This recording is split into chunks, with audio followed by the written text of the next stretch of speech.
ভিন্ডি আলু ভাজা, ভিন্ডি আলু দিয়ে ঝোল বানাবো। এই জন্য কতগুলো ভিন্ডি, 250 ভিন্ডি আর একটা আলু আমি লম্বা লম্বা করে কেটে নিয়েছি। কেটে নিয়ে তেলের মধ্যে পাঁচফোড়ন দিয়ে আলুটা আগে ভেজে নিয়েছি, তারপর ভেন্ডিগুলো দিয়ে আবারও ভেন্ডিগুলো একটু ভালো করে ভেজে নিলাম।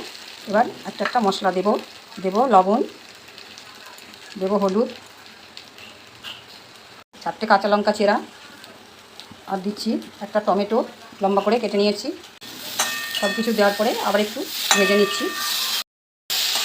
বন্ধুরা, যদি ভেন্ডির ঝোল তোমরা এভাবে বানিয়ে খেয়ে দেখো, ভেন্ডি তো অনেক রকমভাবে খেয়েছে, ভেন্ডির ঝোল একবার এভাবে বানিয়ে খেয়ে দেখো, দারুণ লাগে খেতে।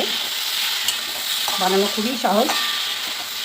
জিরে বাটা, জল দিয়ে দিচ্ছি সামান্য।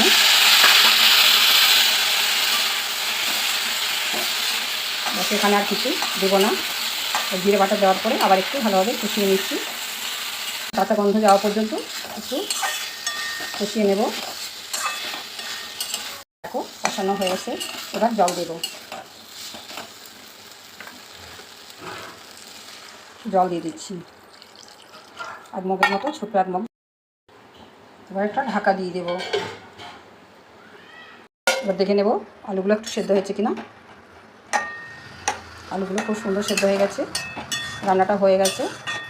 এবার ধনে পাতা থাকলে বন্ধুরা তোমরা ধনে পাতা দিও, আমার ধনে পাতা নেই তাই আমি দিতে পারলাম না। সামান্য একটু মিষ্টি দিয়ে দিচ্ছি, টমেটো দিয়েছি, সামান্য অল্প একটু চিনি দিয়ে দিলাম। এবার নামিয়ে নেব। ভেন্ডির ঝোল তোমাদের শেয়ার করলাম, তোমরা এভাবে বানিয়ে দেখো, খেতে খুবই ভালো লাগে।